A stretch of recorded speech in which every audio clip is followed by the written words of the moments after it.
আপনি যদি ক্যাপকাট দিয়ে ভিডিও এডিট করেন এবং ভিডিও এডিট করার সময় আপনার প্রয়োজন হচ্ছে যে আপনি ব্যাকগ্রাউন্ডটাকে রিমুভ করবেন। আজকের ভিডিওতে দেখাবো কিভাবে সবচাইতে ইজি ওয়েতে আপনি ব্যাকগ্রাউন্ড রিমুভ করতে পারবেন। সো ক্যাপকাটে আপনার ব্যাকগ্রাউন্ড রিমুভ করার জন্য আপনি সরাসরি প্রথম ক্যাপকাটে চলে আসবেন। দেন হচ্ছে আপনি যেই লেয়ারের ব্যাকগ্রাউন্ড রিমুভ করতে চাচ্ছেন, যেমন আমি হচ্ছে এই ফুটেজ থেকে পিছনে যে ব্যাকগ্রাউন্ডটা আছে সেই ব্যাকগ্রাউন্ডটাকে রিমুভ করব। সো দেন প্রথমে আপনি যেই ফুটেজটা আছে বা যেই ফুটেজটা আছে এটাকে সিলেক্ট করবেন।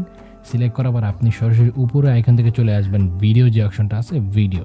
এরপর আপনি এর পাশে দেখবেন বেসিক আছে, রিমুভ বিজি আছে, মাস্ক আছে, রিটাচ আছে। তো আমরা চলে যাব রিমুভ বিজি।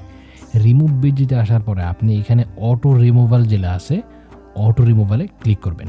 অটো রিমুভালে ক্লিক করার পরে এখানে হচ্ছে একটু প্রসেসিং হচ্ছে, প্রসেসিং হওয়া পর্যন্ত আমরা একটু ওয়েট করি।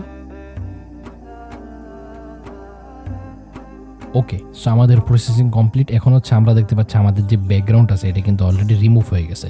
সো এটা চেক করার জন্য আপনি লাইক এর নিচে যে কোনো একটা ব্যাকগ্রাউন্ড দিবেন, যেমন আমি হচ্ছে এখান থেকে হোয়াইট এই ব্যাকগ্রাউন্ডটা নিচ্ছি। ওকে, এই যে ব্যাকগ্রাউন্ডটা দেওয়ার পরে দেখেন আমাদের কিন্তু ব্যাকগ্রাউন্ড অলরেডি এটার নিচে চলে আসছে। আপনি চাইলে কিন্তু এটাকে কাস্টমভাবেও রিমুভ করতে পারেন। লাইক এখান থেকে কাস্টম রিমুভালে চলে আসা আপনি এখান থেকে সুন্দর ব্রাশ সিলেক্ট করে দেন হচ্ছে আপনি কাস্টমভাবেও কিন্তু এটাকে রিমুভ করতে পারবেন।